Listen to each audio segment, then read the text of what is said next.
É muito bom a gente estar aqui, celebrando ao nosso Salvador, Jesus Cristo, celebrando a nossa fé. E essa semana, Deus colocou algo no meu coração. Na verdade, você sabe que Deus já tem falado comigo nesses temas há algum tempo. E o que pesou no meu coração para que o Espírito Santo, para que eu ouvisse do Espírito Santo, era ainda nessa linha que nós falamos no sábado passado. No sábado passado, o tema da nossa palavra era nós somos. Nós refletimos como Jesus nos disse que nós somos a luz do mundo, que nós somos sal, e nós somos como uma cidade no alto de um monte que não pode passar desapercebida, e como nós somos também uma luz que deve brilhar e revelar então a Deus para o mundo. Nós somos luz. E ainda dentro dessa linha, o tema de hoje é nós somos comprometidos. E durante as próximas semanas, nós vamos estar falando sobre essas características de uma geração que se levanta para ser luz no mundo. Uma geração que se levanta para ser luz no mundo, ela carrega consigo algumas características. E sobre elas que a gente vai refletir, então, nos próximos sábados, né? Nas próximas semanas que estivermos aqui. E a primeira característica é essa, é comprometimento, porque nós somos comprometidos, amém? Isso é uma declaração que nós fazemos sobre nós mesmos, é uma declaração sobre a nossa identidade, quem nós somos. Isso é muito importante quando a gente declara quem nós somos em Cristo Jesus, porque nós temos uma identidade em Deus, e às vezes a gente se acostuma em dizer que a gente é tanta coisa, mas muitos desses valores não combinam com quem nós somos em Deus. E em Deus, nós somos comprometidos, amém? Nós somos comprometidos. Você é comprometido, sim ou não? Então diga, eu sou comprometido. Fala para a pessoa que está do seu lado, você é comprometido. Mesmo que você... Aí quem é solteiro já pega pela fé, né? Amém, eu creio que eu serei comprometido. Mas não é esse comprometido que eu estou falando agora. Nós somos comprometidos. O povo de Deus é um povo comprometido. Os filhos de Deus são pessoas comprometidas. E esse deve ser um valor que o povo de Deus transpira, revela e manifesta ao mundo. Os filhos de Deus são agentes culturais. O que isso quer dizer? Eu estava lutando entre a palavra agentes e arquitetos, porque tem uma expressão muito bacana que chama arquitetura cultural. Fala daqueles que constroem a cultura, aqueles que dão o norte, que determinam as tendências, mas eu escolhi as palavras agentes, porque isso passa pela nossa agência, pela nossa manifestação, pela nossa vontade. Os filhos de Deus são agentes culturais. Eu quero que você preste bastante atenção nisso que eu vou te falar. O que é a cultura? Alguém sabe me dizer o que é cultura? Teve spoiler disso durante a semana, mas o que é cultura? Essa palavra cultura, ela é utilizada em vários campos diferentes. Você tem a definição de cultura para o pessoal da agricultura, que fala sobre o plantio, né, o trabalho com a terra e tal. Você tem o uso da cultura dentro do termo da saúde, das biológicas, quando alguém analisa no microscópio uma cultura de bactérias, né? Mas o que eu estou falando é de um contexto um pouco mais antropológico. A cultura é um conjunto de prática, de crenças e de valores de um determinado povo. Então a cultura é esse comportamento e essas crenças que estão enraizados na história de uma comunidade, que determinam uma comunidade. Você pode ter uma macrocultura, como a gente fala, a cultura humana, ou você pode ter uma macrocultura um pouco menor, que é a cultura brasileira. Você pode ter vários níveis diferentes de cultura. Você tem a cultura campograndense, que é diferente da cultura carioca, que é diferente da cultura nordestina. Então, ao mesmo tempo que nós, seres humanos, partilhamos de um espaço, esse espaço é grande demais. E aí os seres humanos vão se relacionando e vão definindo essa cultura em grupos menores.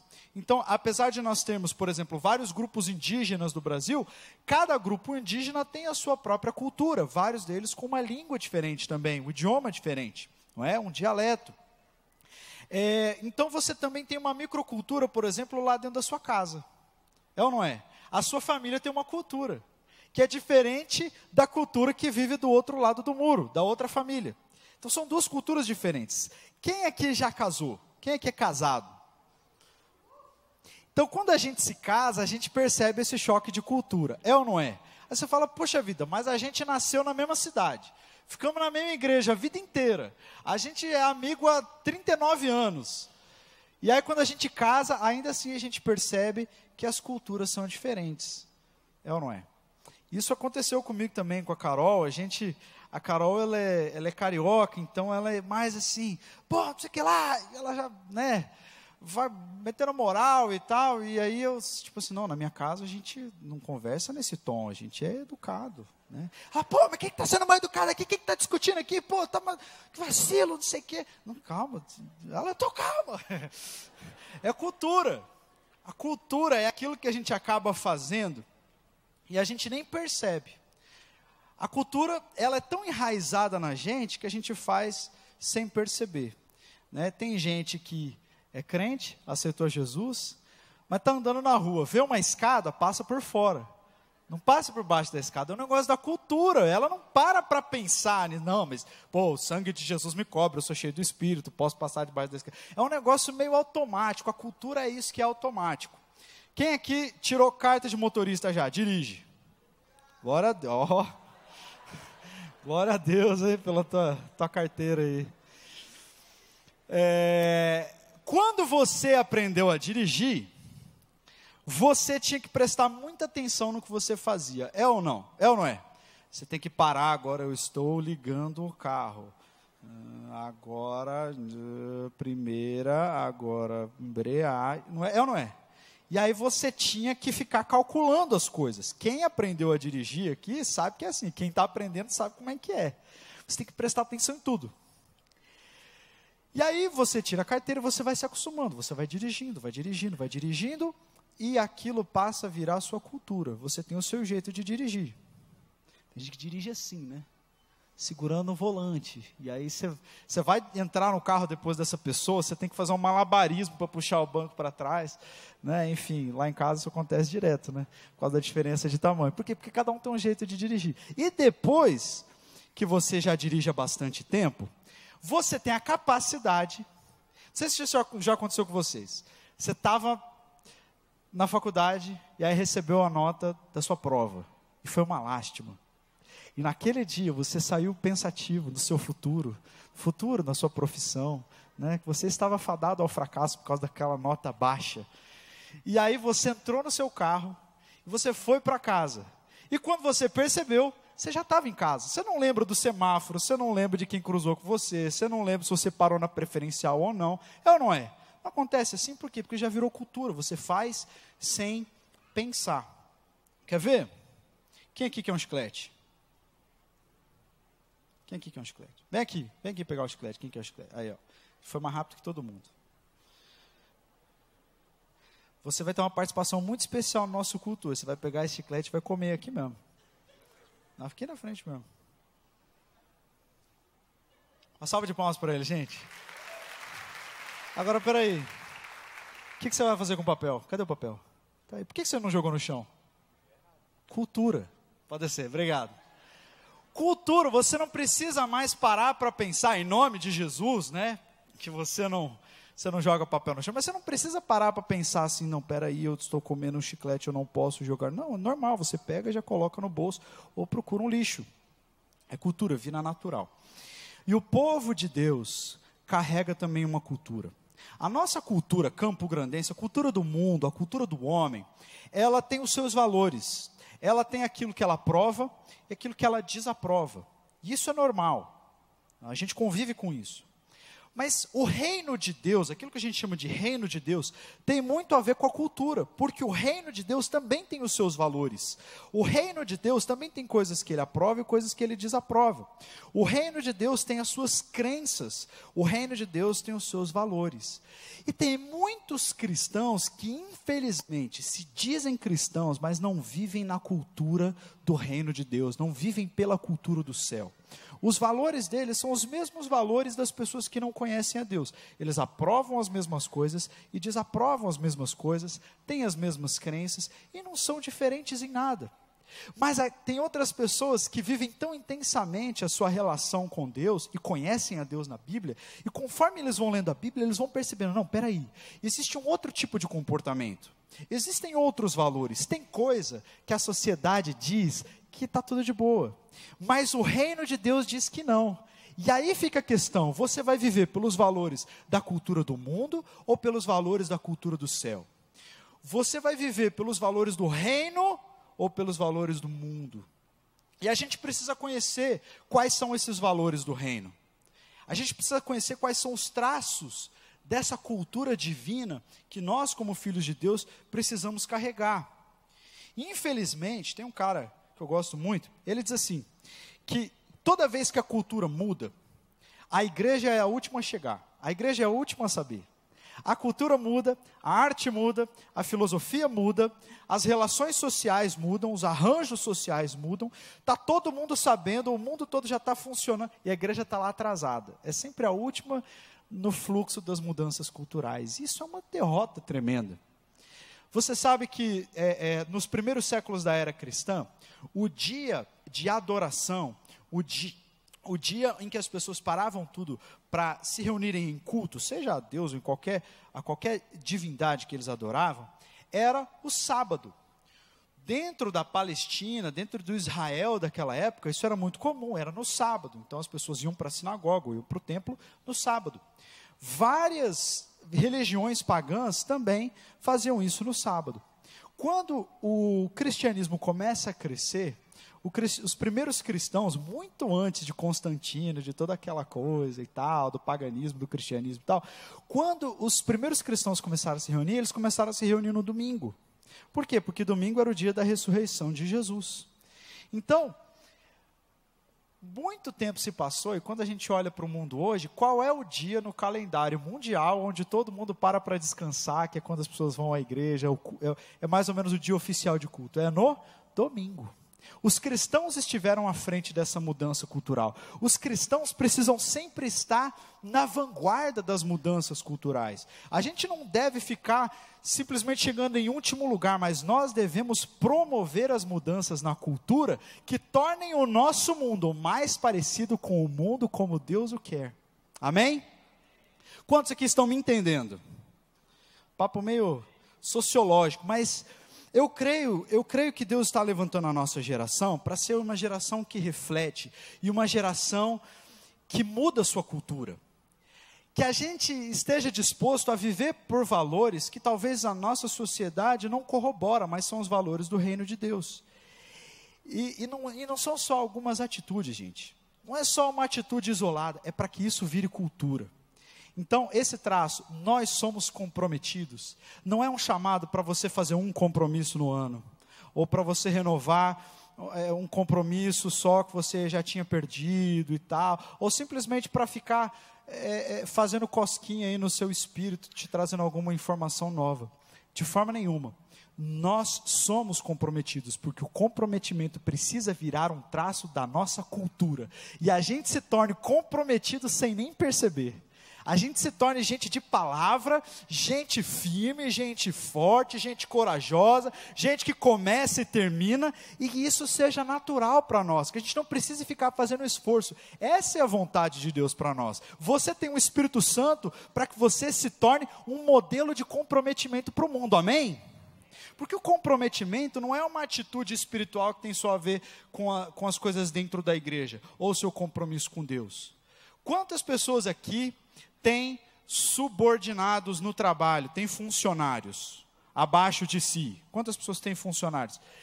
Você, como chefe, não adoraria que o seu funcionário ouvisse uma palavra que ele tem que ser 100% comprometido em tudo que ele faz? Porque quando a gente é comprometido em tudo que a gente faz, a gente abençoa o nosso lugar de trabalho. Quando a gente é comprometido, a gente se torna relevante na nossa profissão. Quando a gente é comprometido, a nossa família ganha. Então, não estou falando de um traço, de uma cultura, que tem só a ver com culto de sábado. Não, gente. O povo de Deus tem que ser um povo comprometido. O povo de Deus tem que ser um povo que leva as coisas a sério. E aí o mundo vai mudar, a nossa cidade vai mudar para melhor. Quando a gente começar a ocupar os lugares de relevância na sociedade, nas faculdades, nas repartições públicas, na iniciativa privada, e todas essas pessoas forem pessoas que levam a palavra a sério, que são comprometidas. Então, nós, os filhos de Deus, somos agentes culturais, precisamos mudar a cultura. E precisamos absorver o reino de Deus dentro da nossa prática.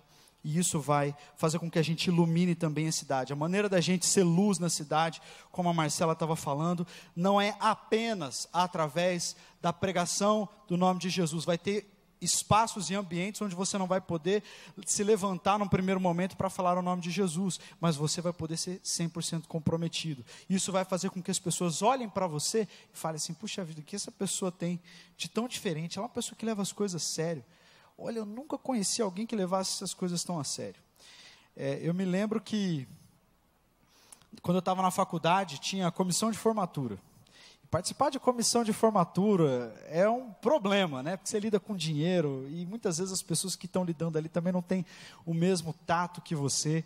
E aí, me chamaram para participar da comissão de formatura e eu falei assim, puxa vida, eu estou aqui para abençoar, né? Então vamos lá. E aí, quando eu cheguei e eu vi algumas conversas, alguns acordos ali de algumas pessoas que, graças a Deus, depois nem continuaram, eu falei assim, olha, eu não participo dessas coisas. Isso não faz parte da minha cultura. Isso não faz parte dos meus valores. Mas as pessoas precisam olhar para nós e verem isso. Bom, por que o comprometimento ele é tão importante? Vou ter que correr com essa palavra, porque ela tem muita coisa bacana para nós. Mas por que o comprometimento é tão importante? A sua vida ela é moldada pelos seus comprometimentos.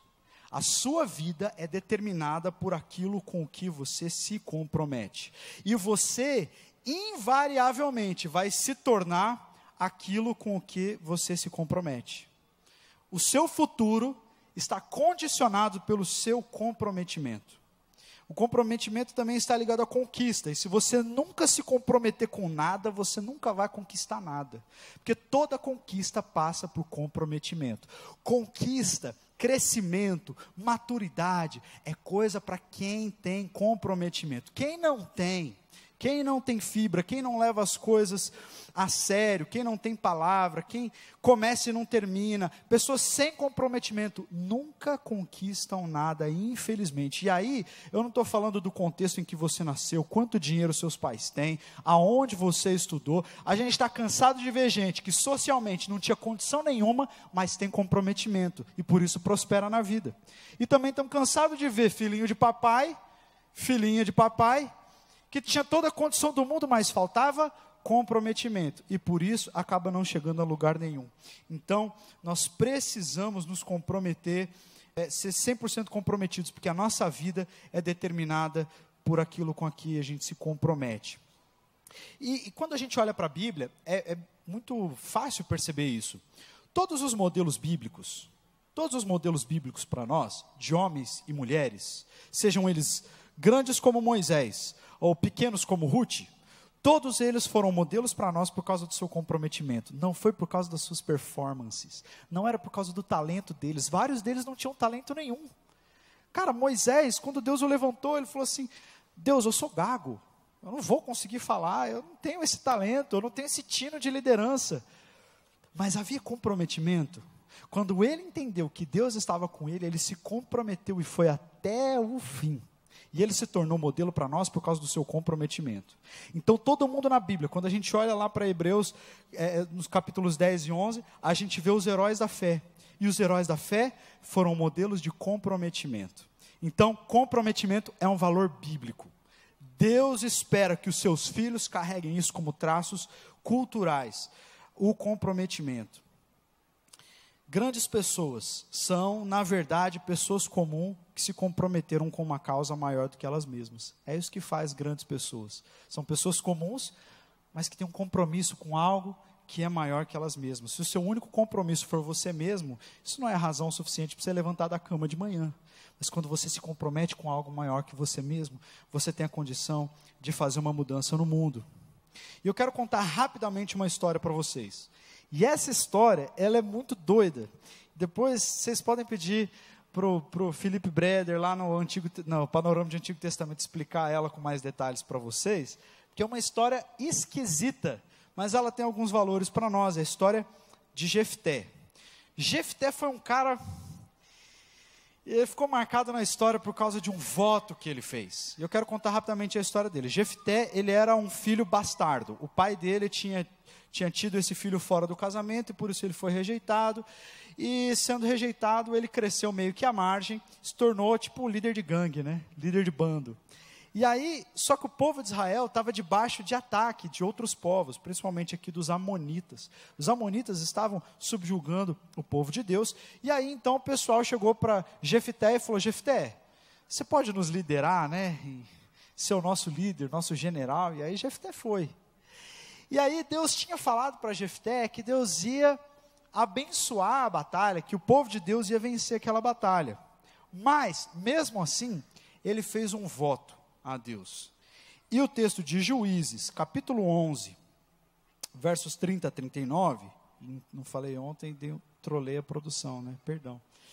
Juízes 11, 30 a 39, diz assim: Jefté fez esse voto ao Senhor: se entregares os amonitas nas minhas mãos, a gente vai lutar contra eles, e se o Senhor me der eles na mão, aquele que vier saindo da porta da minha casa ao meu encontro, quando eu retornar da vitória sobre os amonitas, será do Senhor, e eu o oferecerei em sacrifício. Olha que cara meio doido, né? Quem aqui tem cachorro? Cachorro, gato. Sabe quando você viaja, e aí quando você chega em casa de viagem, faz um tempo que seu cachorro não te vê, aí ele vem assim, e vem para cima de você, né, e te encontra, você abre a porta, ele sai correndo para pular em cima de você. Ele falou mais ou menos isso aqui: eu vou para a batalha, e quando eu voltar, a primeira coisa, a primeira pessoa, primeiro animal, a primeira coisa que sair de casa para me saudar, eu vou oferecer ao Senhor em sacrifício. Então Jefté foi combater os amonitas, e o Senhor os entregou nas suas mãos. Ele conquistou 20 cidades e tal. Pois o texto segue dizendo: quando Jefté chegou à sua casa em Mispá, a sua filha saiu ao seu encontro, dançando ao som de tamborins. E ela era filha única, e ele não tinha outro filho ou filha. Quando ele a viu, rasgou suas vestes e gritou: ai, minha filha, eu estou angustiado e desesperado por tua causa, pois eu fiz ao Senhor um voto que eu não posso quebrar. E eu fiquei pensando, o que dá na cabeça de um cara desse, né? Para fazer esse tipo de voto. Para mim, eu não sei se a sogra dele estava visitando, na época, né? Ele falou assim: bom, vale a pena tentar, né? Aí sai a filha, ele: não, peraí, vamos ensaiar de novo. Volta para casa e fala para sua avó que eu estou chegando para ela vir aqui. Ó, Deus, vamos começar de novo, agora está valendo, né? Mas saiu a filha, e ele ficou desesperado. Ele disse isso, e ela respondeu: meu pai, a sua palavra foi dada ao Senhor, faça comigo o que prometeu. Agora que o Senhor o vingou dos seus inimigos, os amonitas. E prosseguiu: mas conceda-me 2 meses, para eu vagar pelas colinas e chorar com as minhas amigas, porque jamais me casarei. Algumas irmãs, faz sentido, né, tadinha.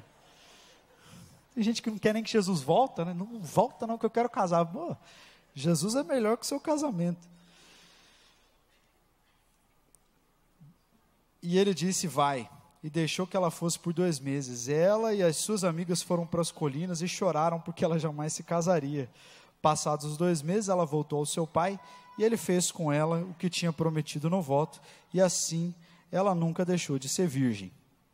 Maneira esquisita de terminar o texto, mas morreu assim, na seca. É uma história triste. Mas Deus tem uma nova história para você, amém?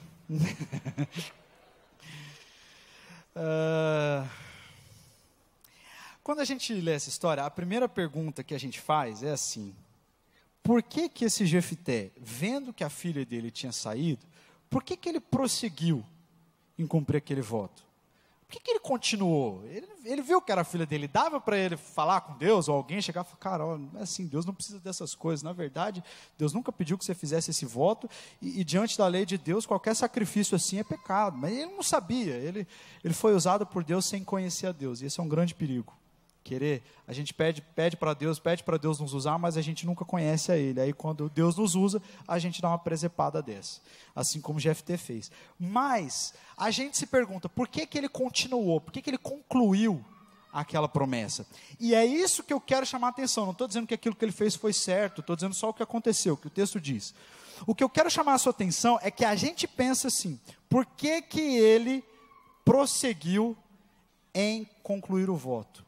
Quando, na verdade, no pensamento dessas pessoas, nesse contexto, a pergunta era outra. A pergunta seria, por que ele fez o voto em primeiro lugar?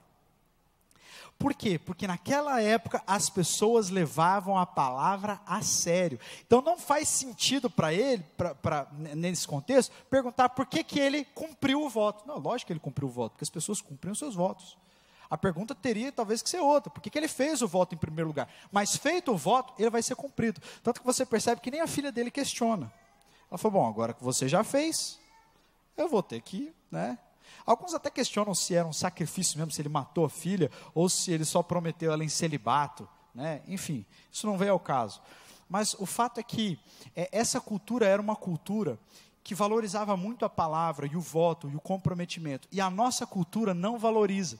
A nossa cultura, quando vê uma situação dessa, fala assim, pô, cancela. Fala que não vai dar. Quebra a sua palavra. Volta atrás. Essa é a situação da nossa cultura. Esses são os valores da nossa cultura. Mas a cultura bíblica é a cultura de comprometimento. A nossa cultura, tem até um autor já escreveu sobre isso, é a cultura das relações líquidas. As relações não são sólidas. Os compromissos que as pessoas fazem não são sólidos, são líquidos. Se desfazem com muita facilidade. Nós não estamos acostumados a fazer votos. E no momento em que fazemos e vemos que aquele compromisso não vai te beneficiar, o que você faz? Você quebra a sua palavra e você se descompromete, você abandona o barco. A gente acha estranho que Jefté tenha cumprido esse voto. Mas a gente acha estranho porque a gente não está acostumado a cumprir os comprometimentos mais básicos. Por isso um desse tamanho causa tanta estranheza. Hoje de manhã, olha a notícia que eu estava lendo, hoje de manhã eu estava sentado lá escrevendo, fui ver algumas notícias e eu li, notícia de hoje, que o total de pessoas em desalento, tem uma categoria chamada desalento, uma categoria estatística. Sabe o que são pessoas em desalento? São pessoas que são desempregadas e não estão procurando emprego. Ela não está empregada, mas também não quer estar empregada. Essa é uma categoria estatística que chama desalento. E a notícia dizia assim, o total de pessoas em desalento, que desistiram de procurar emprego no Brasil, bateu recorde no último trimestre de 2017.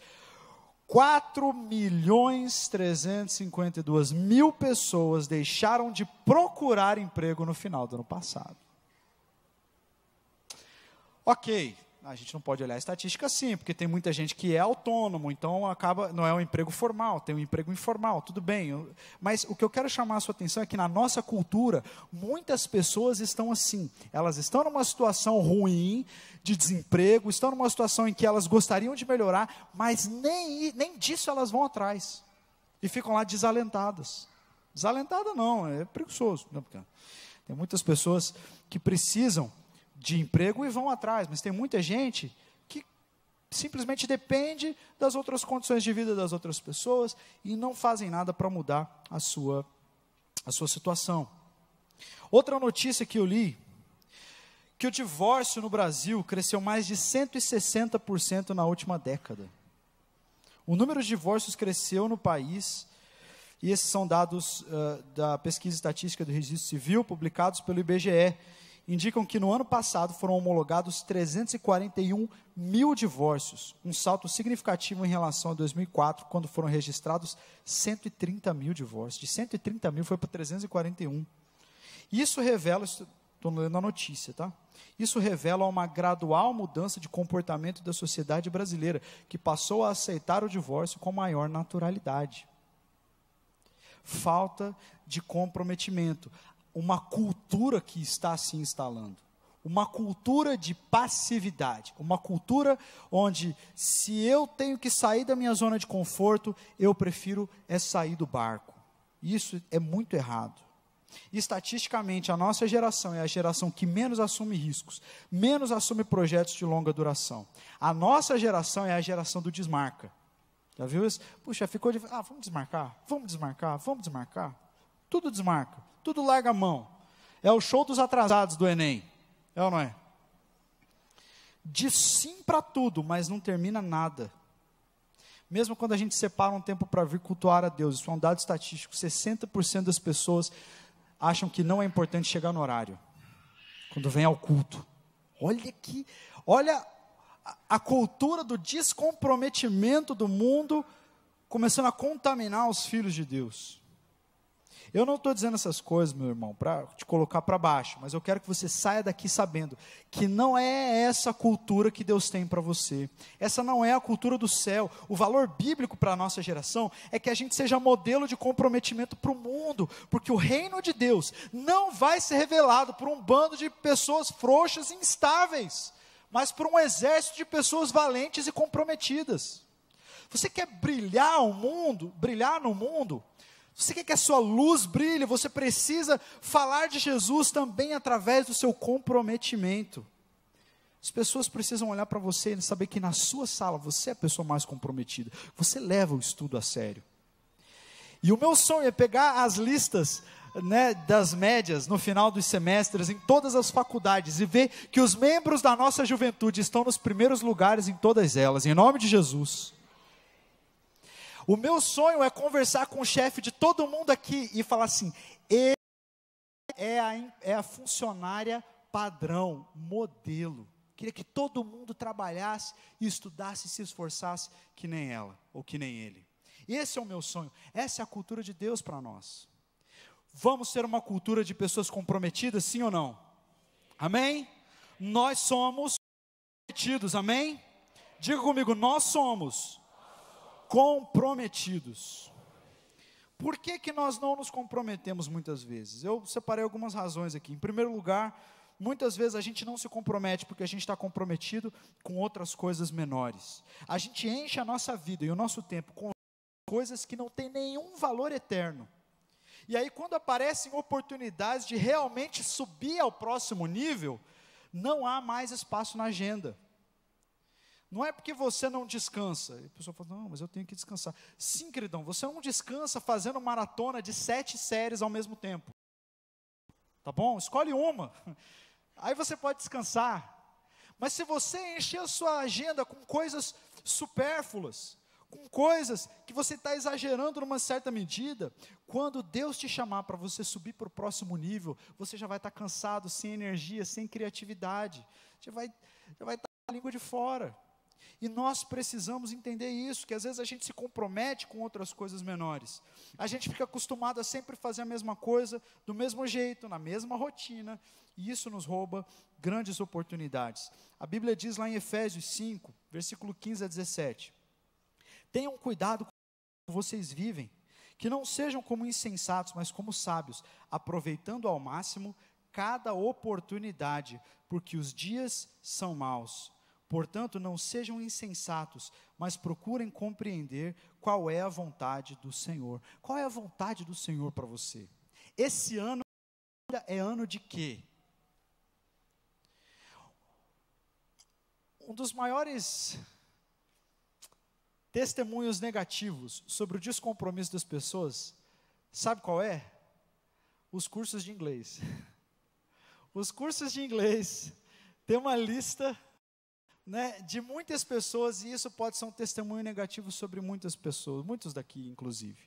Não, eu vou aprender inglês, eu vou fazer, vixe, as academias então, a gente está pagando academia desde o ano passado, só foi lá para pagar e nunca mais, passar o cartão lá e fica todo mês debitando, e não... Testemunhos negativos de comprometimento, e infelizmente, a gente vive isso, mas a gente tem que saber qual é a vontade do Senhor para mim esse ano. Esse ano é ano de quê? Esse ano é o ano de crescer em Deus, então eu vou crescer em Deus. Esse ano é o ano de eu me dedicar lá na minha faculdade, é o ano que eu preciso entregar minha monografia, eu vou me dedicar, eu vou fazer isso com afinco. E meu querido, eu vou te dizer uma coisa, quando você investe qualidade, você ganha tempo. Porque às vezes as pessoas acham que você dá qualidade a uma coisa, você dá 100% do seu tempo naquilo. Não, a gente só pensa isso porque a gente geralmente está fracionado, fazendo um monte de coisa. Agora, quando você dedica, você dá muita qualidade, muito comprometimento em algo, você termina rápido. Dá mais trabalho você pensar no que você tem que fazer do que você fazer. Não é verdade? Você fica assim, minha mãe pediu para eu lavar a louça, eu tenho que escrever aquele negócio, ainda tem matéria, meu Deus, tem que responder e-mail, e agora tem que lavar a louça. Meu irmão, nesse tempo que você pensou, você já tinha lavado a louça. Você dá qualidade, você ganha tempo. É ou não é? Experimenta ter um filho para você ver como é que não é assim. Você aprende a fazer tudo rapidinho. Outra razão pela qual a gente às vezes não se compromete, porque opções melhores aparecem no caminho. Às vezes a pessoa tem medo de se comprometer com algo e falar assim, não, mas é que esse ano eu estou preparando um projeto, então o projeto está no papel, aí não se compromete com nada, com medo daquilo que vai vir. Não se compromete com ninguém, porque sempre acha que não, essa ainda não, tem uma melhor, vai ter uma melhor, vai ter um melhor, vai ter um melhor, vai ter um melhor, vai ter um melhor. E aí, chega no fim da fila, você está com o prato vazio. Por quê? Porque tem medo de se comprometer com aquilo que está diante de você. Lá em Salmos 15, versículo 1 a 4, a gente lê assim, Senhor, quem habitará no teu santuário? Quem poderá morar no teu santo monte? E uma das respostas que o salmista dá, qual é essa resposta? Quem é a pessoa que pode adorar a Deus, pode habitar na presença de Deus? Aquele que mantém a sua palavra, mesmo quando sai prejudicado. Então, se você assumir um compromisso, você se comprometeu com algo, ainda que você saia prejudicado, ainda que seja difícil, mantenha a sua palavra. Nossa geração será uma geração de jovens que mantém a sua palavra, amém? Mesmo que isso nos custe, porque a Bíblia está dizendo que isso agrada o coração de Deus. Muitas vezes a gente também não valoriza a nossa palavra, e aí a gente acaba não se comprometendo. A gente diz uma coisa e não cumpre, isso se chama mentira. Eu sempre conto isso, que é engraçado, e é uma situação assim bem superlativa, né? Assim, bem escandalosa, mas é engraçado. Eu estava fazendo um curso de noivos com a Carol, antes da gente se casar, e a gente ia, assim que terminasse a aula do curso de noivos, que acabava meio-dia, a gente ia sair com a minha irmã para almoçar, que morava em Belo Horizonte. Eu estava falando com ela no telefone, e estava falando assim, olha, está acabando aqui e tal, assim que acabar a gente vai com você. Aí realmente estava acabando. Faltando 5 minutos para acabar, o palestrante ainda estava falando, estava dando os recados finais, ainda ia orar, né, ainda ia ter toda aquela coisa. Só que eu sei que a minha irmã morava longe. Aí o que eu fiz? Escrevi assim, isso no curso de noivos. Escrevi assim, Aline, pode vir que aqui já acabou. Aí a minha noiva, olhando, falou assim, não acabou. Não, eu sei que não acabou aqui, tipo assim, acho que quando ela vê essa mensagem já vai ter acabado, é que está acabando. Ela falou assim, se está acabando, você escreve que está acabando. Se está em 5 minutos, você escreve que vai acabar em 5 minutos. Não, mas isso é um modo de dizer, não, isso se chama mentira. Aí eu falei, não é mentira, é que... Aí ela falou assim, quando a gente casar, esse é o tipo de coisa que você vai falar para mim? É assim que você vai me passar a informação? Aí, chave, joga água. A gente precisa chamar as coisas do que elas realmente são, mentira. Vamos marcar, eu vou, conta comigo. Mentira, você já sabe que você não vai, por que você fala que vai? Fala, olha, não vou poder ir, me perdoa. Mas seja honesto, seja verdadeiro, e se você disser que vai, vá. Mas eu estou cansada, que aconteceu um negócio. Mas vai, valoriza a sua palavra, nós precisamos ser comprometidos. Chega do povo de Deus ser conhecido ou melhor, não ser reconhecido como diferentes, a gente fazer exatamente tudo que os outros fazem, falar tudo da mesma maneira como os outros falam. Não, precisamos valorizar as nossas palavras. Lá em Números capítulo 30, a gente lê assim: Moisés disse aos chefes da tribo de Israel: é isso que o Senhor ordena: quando um homem fizer um voto ao Senhor, ou um juramento que o obrigar a algum tipo de compromisso, ele não poderá quebrar a sua palavra, mas terá que cumprir tudo o que disse. Isso não é do Antigo Testamento. Porque agora é a graça, agora eu posso, dar minha palavra e não cumprir. Não. Jesus, ele citou Moisés quando ele disse lá em Mateus 5,33: vocês ouviram o que foi dito aos seus antepassados: não jure falsamente, mas cumpra os seus juramentos que você fez diante do Senhor. Seja o seu sim, sim, e o seu não, não. O que passar disso vem do maligno. Moisés falou assim: olha, não jura falsamente, só jura quando você for cumprir. E Jesus fala assim: nem jura, meu irmão, nem precisa jurar. A tua palavra, ela tem que ser tão lisa, a tua palavra tem que ser tão confiável, que quando você falar sim, é sim, e quando você falar não, é não. Quando você disser sim, eu vou namorar, é sim, você está namorando, você não está mais solteiro. Quando você disser sim, eu vou fazer faculdade, meu irmão, você está fazendo faculdade. Você não vai para a aula para ficar tuitando, você vai estudar. Quando você se comprometer a alguma coisa, faça, meu irmão. Seja como as pessoas que não têm Deus, que não têm essa cultura do reino. E por que a gente tem que ser comprometido? Porque não existe casamento, não existe amizade, não existe liderança, não existe relevância, não existe promoção no emprego e não existe prosperidade financeira sem comprometimento. A sua vida é um reflexo dos seus comprometimentos e você não pode conquistar aquilo com o qual você não está comprometido. Você não pode conquistar aquilo com o qual nem você está comprometido. Isso é muito forte. Muita gente quer ser abençoado por Deus sem se comprometer com Deus. E compromisso quer dizer reciprocidade. Eu faço um compromisso com o Rafael, eu tenho uma relação com ele, uma amizade. Amizade é comprometimento. Isso quer dizer que eu sou amigo dele e ele é meu amigo. Falta de comprometimento significa: eu quero receber do Samuel, mas eu não quero dar nada para o Samuel. Isso é falta de comprometimento. Comprometimento significa reciprocidade. E infelizmente algumas pessoas nunca se comprometeram com nada na vida. O tempo passa, o tempo voa. A pessoa cresce, a pessoa passa nas fases da vida sem nunca se comprometer fielmente com nada. A pessoa nunca se lançou em nada de fato, mas ela vive com um pé aqui, um pé ali. Ela vive dando 50% em tudo e nunca se compromete. Nunca deram tudo na escola, nunca deram tudo na família, não deram na faculdade, não dão no trabalho. E aí quer conquistar o quê? Inconstância. Lá em Gênesis 49:4, a gente vê quando Jacó vai dar a bênção para os filhos, e ele chama o primeiro, Rúben, que deveria ser o primogênito, a bênção da primogenitura. E o que Jacó diz sobre Rúben? Inconstante como as águas, nunca serás excelente. Inconstante como as águas, nunca será excelente. Meu Deus, isso é muito forte. O comprometimento ele é necessário para nós, não só porque ele é bom para nós, porque nós prosperamos, nós crescemos, nós nos tornamos maduros, mas o comprometimento é bom também, porque ele abençoa o mundo. Nós não falamos de abençoar a cidade, a gente não fala de ser relevante lá fora. Como que a gente vai ser relevante com o mundo se a gente não se comprometer com as pessoas? Se os nossos relacionamentos com elas forem triviais, forem superficiais. O comprometimento é um antídoto contra o egoísmo. Me mostra uma pessoa que não consegue se comprometer com nada, e eu vou te mostrar uma pessoa egoísta.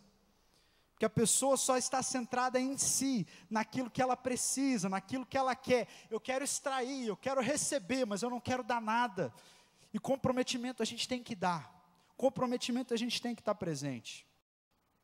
Eu quero uma promoção no trabalho, mas eu me recuso a merecê-la. Eu quero receber, mas eu não quero trabalhar mais. Eu não quero ser excelente. Eu não quero pegar aqueles valores da empresa onde eu trabalho e falar: eu vou vestir essa camisa. Não, eu estou aqui. Mas na hora que aparecer um salário com R$1 no lugar, eu pulo para lá. Porque você tem um compromisso com o seu salário, você não tem com o teu trabalho. Tem gente que está atrás de emprego, não está atrás de trabalho. Se puder ganhar sem receber, melhor ainda. Comprometimento. Nós não seremos assim em nome de Jesus. Eu vou pastorear uma geração, a liderar uma geração descomprometida, que não incorpora esse valor do mundo. Aí o cara pede a Deus uma mulher, pede uma esposa, mas se recusa a ser homem. Vai receber quando? Eu quero ocupar o lugar na vida de alguém, mas eu não quero que ela ocupe o lugar das várias outras. Eu tenho que ser único. Mas eu vou continuar olhando o Instagram igualzinho eu olhava, eu vou falar com a amiguinha no WhatsApp igualzinho eu falava. Eu quero ocupar o lugar na vida de alguém, mas eu não quero que ela ocupe o lugar na minha vida. Isso é descomprometimento. Nós não seremos assim. Você diz que você quer um casamento, mas você não quer ser marido. Ou você quer um casamento, mas você não quer ser esposa. Não quer se comprometer. Você diz que quer ter uma família, mas o que você quer, meu irmão, no fundo, é sexo. Desculpa as crianças. Estou falando tudo hoje mesmo. O que você quer é sexo. Você não quer um casamento, um compromisso. Você não está disposto a dar, você só quer receber. Não existe reciprocidade. Se não existe reciprocidade, não existe compromisso. Eu venho na igreja, aí eu recebo uma palavra, eu ouço louvor, eu quero receber. Eu receber, mas você está pronto para dar? O que você está dando na sua comunidade de fé? O que você oferece? Quando você entra por aquela porta, você entra para receber ou você entra para oferecer? Você é tão bom em dar quanto você é bom em receber? Você está comprometido com a sua igreja? Você está comprometido com aqueles que caminham com você? Ou você só quer aconselhamento, você quer que a pessoa te ligue no momento que você precisa, que ela vá atrás de você, ou na hora que você precisa, mas na hora que você tem que se comprometer, você não quer dar nada. Essa geração jamais vai conquistar algo em Deus, se continuar assim. Nós precisamos dizer, eu estou aqui para receber, mas eu também estou aqui para dar. E eu me alegro mais em dar do que em receber. Essa é uma geração comprometida. Amém? Acho que eu perdi vocês aí no caminho, né? Não sei se ficou difícil.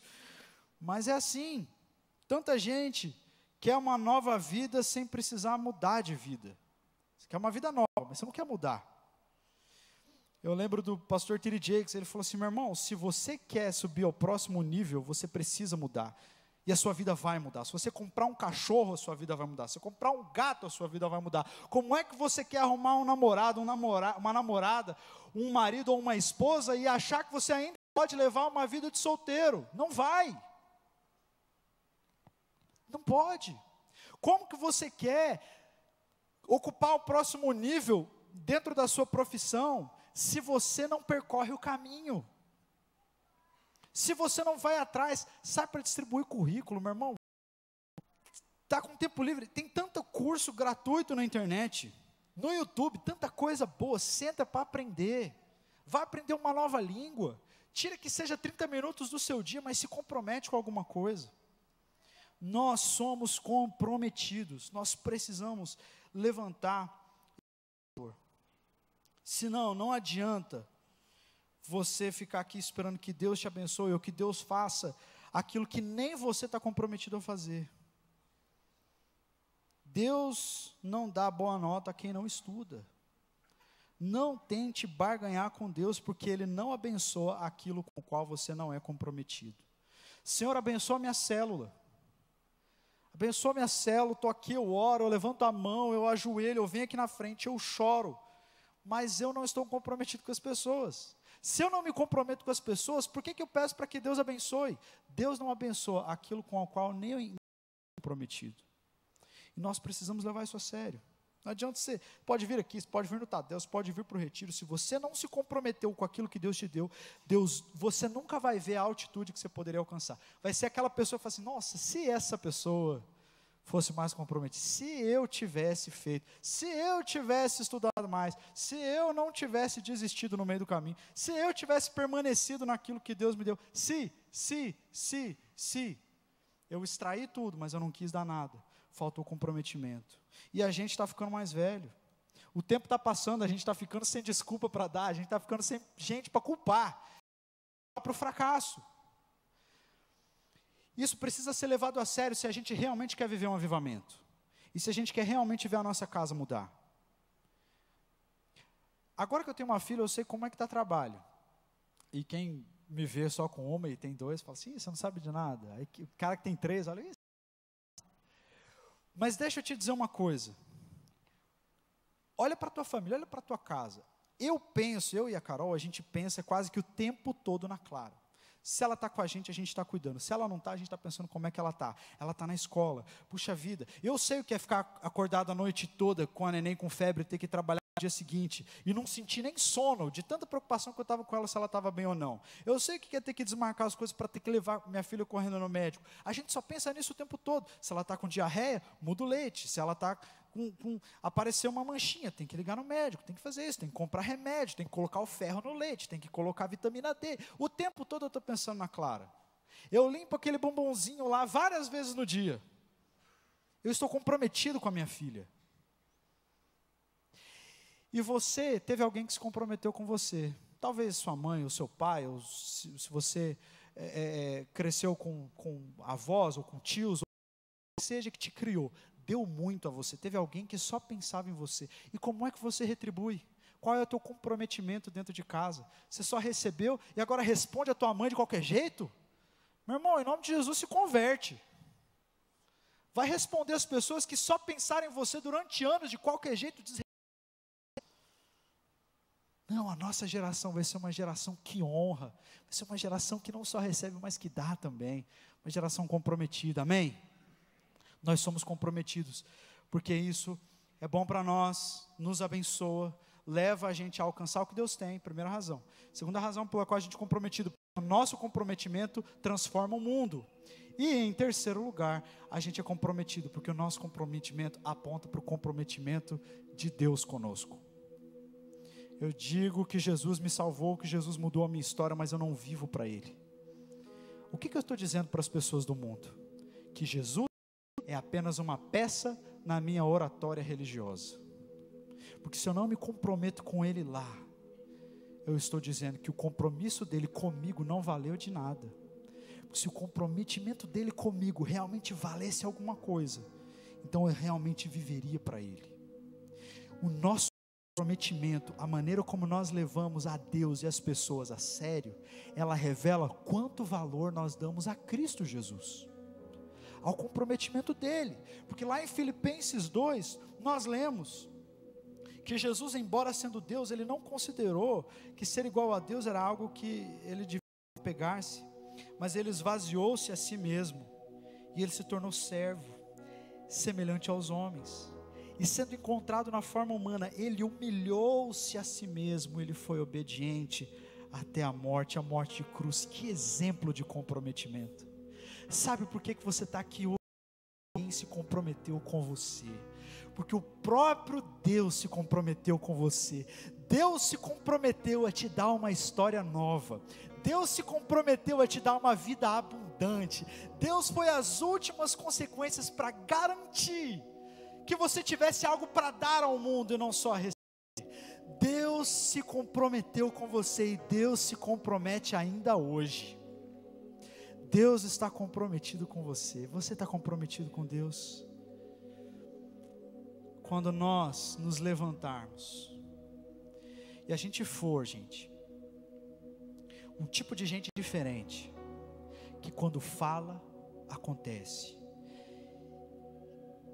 Gente de palavra, gente que é no fio do bigode. Recentemente, estava fazendo umas cotações, a gente foi para o DIP, estava fazendo umas cotações com algumas empresas de ônibus para que levasse a nossa caravana, e eu estava falando com o cara, e aí eu falei assim, olha, nós precisamos ir para Marília, assim, esse é o horário, e eu quero saber como é que funciona isso. Aí ele foi me dando as informações, eu falei assim, olha queridão, coloca tudo isso no contrato, tá? Aí ele, não, mas não precisa. Eu falei, nós vamos precisar de uma nota fiscal. Não, mas também não precisa, vai ter que ficar mais caro. Aí eu falei assim, como é que está a revisão do ônibus? Fui 3 vezes para ver o ônibus. Como é que está a revisão? Deixa eu ver os pneus. Cadê os certificados de aprovação? Cadê a condição, o alvará para esse ônibus estar rodando. Aí o rapaz começou a falar assim, nossa, mas você é meio bitolado, né? Você é de Deus, você devia acreditar que ia ficar tudo bem, você não precisa ficar vendo problema onde não tem, né? Aí eu falei, meu querido, eu represento uma instituição muito séria, que é a Primeira Igreja Batista. A gente não faz nada sem muito compromisso, sem levar as coisas a sério. E eu falei para ele, eu sei que você também é assim. Então vamos trabalhar junto, mas tem que ser tudo dentro da lei. Tem que ser tudo nos mínimos detalhes, na ponta da caneta. Porque eu não sei se as pessoas, eu não falei isso para ele, mas eu não sei se as pessoas com as quais ele faz trabalhos, ou com quem ele trabalha durante a semana, nos outros dias, se elas concordam com coisas que estão fora da lei. Eu não, porque eu estou comprometido com os valores do reino.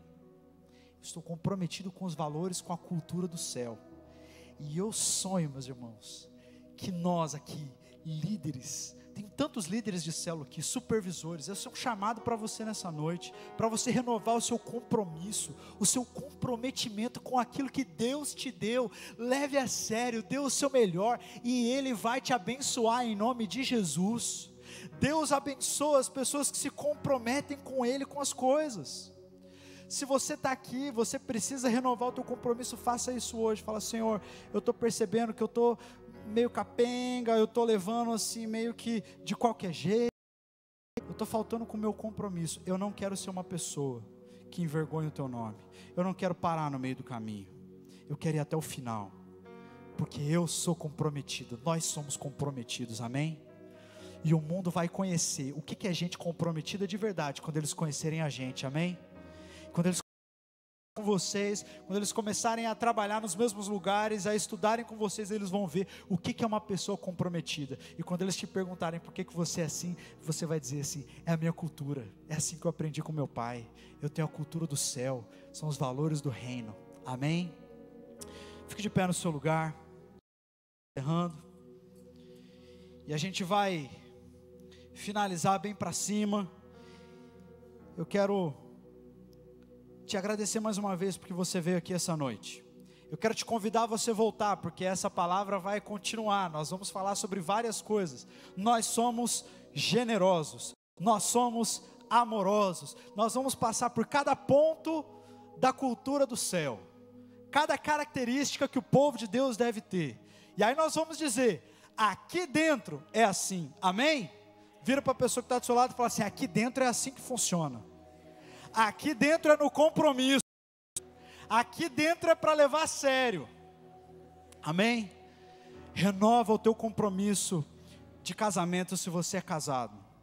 Sai com a sua esposa ou com o seu marido hoje, fala assim para o pessoal, galera, hoje eu não vou sair com vocês, hoje eu preciso renovar o meu compromisso, já renova, já casado, renova o teu compromisso com a tua liderança.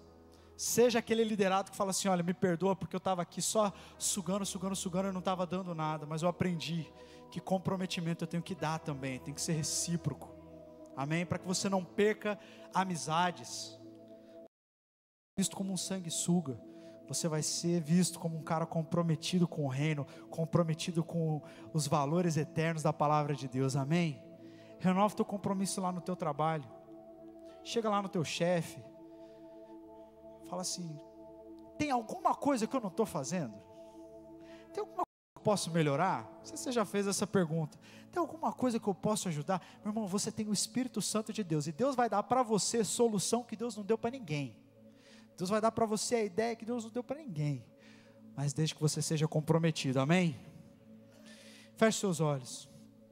Senhor Jesus, nós queremos te agradecer por essa noite, agradecemos ao Senhor por essa palavra, e nós clamamos a Ti, ó Pai, que o Senhor derrame o Teu Espírito sobre nós, para que sejamos um povo comprometido. Nós declaramos isso quantas vezes forem necessárias, ó Deus, e nós dizemos isso ao mundo também. Nós somos comprometidos, nós não vivemos, ó Pai, nos valores dessa cultura mundana, nós vivemos na cultura do céu, nos valores do reino. Então nós nos comprometemos contigo, nos comprometemos com os Teus sonhos para nós, nos comprometemos com a nossa família, nos comprometemos com o nosso futuro, nos comprometemos com as pessoas que estão lá fora.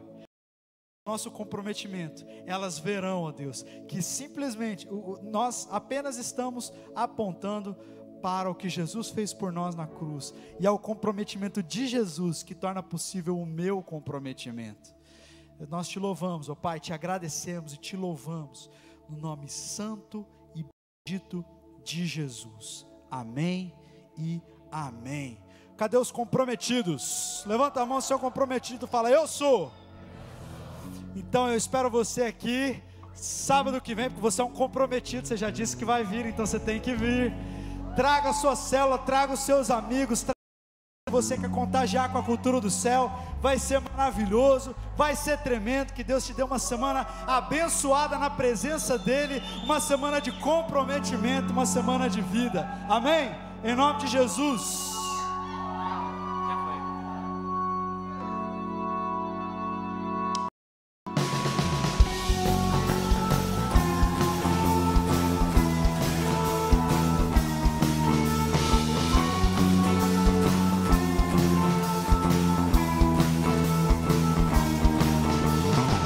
Eu fico cansado de ver a maldade no meio da rua, daqueles que pedem a sua. É gente que quer o mal pra gente que faz o bem.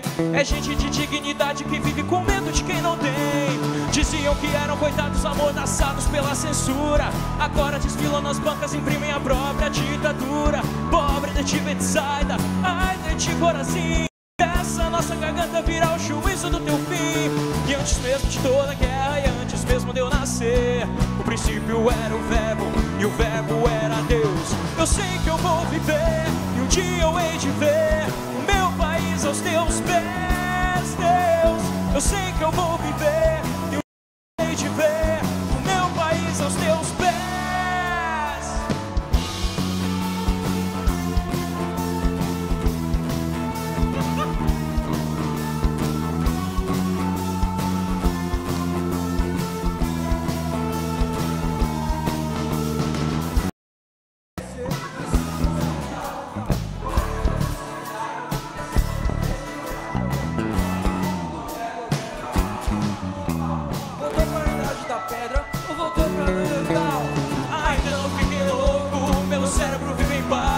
Não precisa aprender quem eu sou nas pobres páginas do... Eu prego e canto e louvo e fico rouco de profetizar. E quando eu tiver o fôlego, e quando eu respirar, agora a liberdade é tudo que eu quero viver. He took me from the jail to the holy house of rock. Eu sei que eu vou viver, um dia eu hei de ver o meu país aos teus pés, Deus. Eu sei que eu vou viver, um dia eu hei de ver o meu país aos teus pés, Deus. Eu sei que eu vou viver, e um dia eu hei de ver o meu país aos teus pés, Deus. Eu sei que eu vou viver, e um dia eu hei de ver o meu país aos teus pés. Vai, Caio!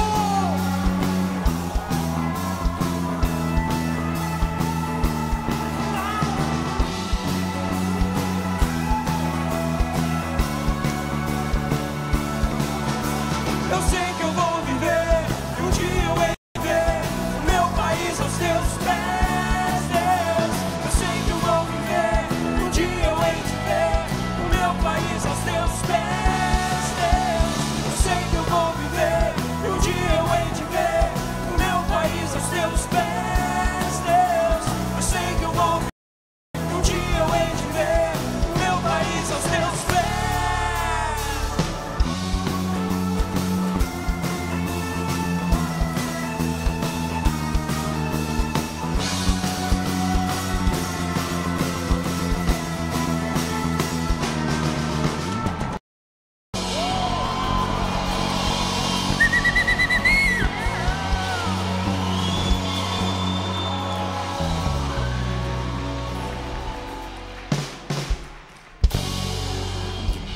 Vai na paz, Deus abençoe você, dá 5 abraços antes de sair.